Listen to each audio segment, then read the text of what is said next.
بسم اللہ الرحمن الرحیم۔ السلام علیکم میرے پیارے دوستو، امید کرتی ہوں کہ آپ سب خیریت سے ہوں گے اور میری دعا ہے کہ اللہ کریم آپ سب کو سدا عافیت کے سائے میں رکھے۔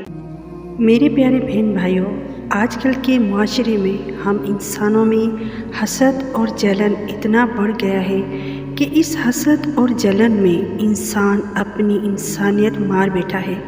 حسد میں انسان اپنے قریبی رشتہ داروں بہن بھائیوں تک کو بھی نہیں چھوڑتا، یا تو ان کو جان سے مار دیتا ہے یا پھر ان پر کالا جادو یا کوئی عمل کروا دیتا ہے جسے بلیک میجک بھی کہا جاتا ہے۔ دوستو، کالا جادو کروانے والے انسان کی اللہ تعالیٰ کے پاس بالکل بھی معافی نہیں ہے اور ان کے لیے سخت عذاب ہے جو اللہ تعالیٰ کے کاموں میں ہاتھ ڈالتا ہے۔ مگر دوستو، ایک بات یاد رکھنا کہ اللہ سے بڑھ کر کچھ بھی نہیں ہے، کیونکہ میرا رب جو چاہے کر سکتا ہے اور اس کے لیے کچھ بھی ناممکن نہیں۔ بس اللہ کی ڈور کو مضبوطی سے پکڑیں اور خود کو بھٹکنے سے بچائیں۔ اللہ ہمیں ایسے غلط کاموں سے دور رکھے، آمین ثم آمین۔ میرے پیارے بہن بھائیوں، جیسا کہ آپ میرا تھمبنیل اور ٹائٹل دیکھ کر سمجھ گئے ہوں گے کہ میری ویڈیو کا آج ٹاپک کیا ہے۔ جی ہاں دوستو، آج میرا ٹاپک یہ ہے کہ اگر کسی پر کالا جادو ہو تو اس سے کیسے پتہ چلے گا کہ اس پر کسی نے کوئی علم یا کوئی جادو کروایا ہے۔ میرے پیارے بہن بھائیوں، جس انسان یا مرد اور عورت پر جادو ہو اسے 4 قسم کے خواب اکثر آتے ہیں۔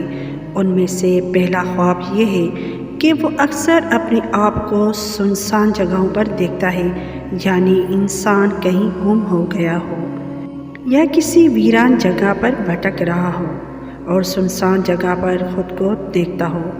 نمبر 2 خواب یہ ہے کہ اکثر کسی جانور کو اپنے پیچھے لگے دیکھنا یا پھر حملہ کرتے دیکھنا یا پھر مارتے دیکھنا یا کاٹتے ہوئے دیکھنا۔ نمبر 3 اکثر خواب میں گندی چیزیں دیکھنا یا گندا پانی اور کالا پانی دیکھنا وغیرہ۔ نمبر 4 بار بار کوئی خواب دیکھنا جس کا تعلق جنات یا جادو وغیرہ سے ہو۔ یہ 4 خواب ایسے خواب ہیں جو کسی بھی نفسیاتی مریضوں کو بھی آتے ہیں۔ ان خوابوں کا اکثر دیکھنا جادو یا جنات زدہ انسان کی علامت ہوتا ہے۔ اب آتے ہیں ایسے انسان کے علاج کی طرف۔ اس کا علاج کیا ہے؟ علاج یہ ہے کہ اگر کسی کے اوپر جادو ہو تو اس جادو کا علاج یہ ہے کہ 7 بار سورہ فاتحہ، 7 بار آیت الکرسی، 7 بار سورۃ بقرہ کی آخری 2 آیت، 7 بار سورہ یونس کی 85 اور 86 آیت، 7 بار آخری 3 بار کل شریف پڑھ لینا چاہیے۔ یہ ساری آیتیں پڑھ کر جادو والا مریض اپنے اوپر دم کرے اور پانی پر بھی دم کرے۔ اس کے بعد وہ پانی صبح شام پی لے۔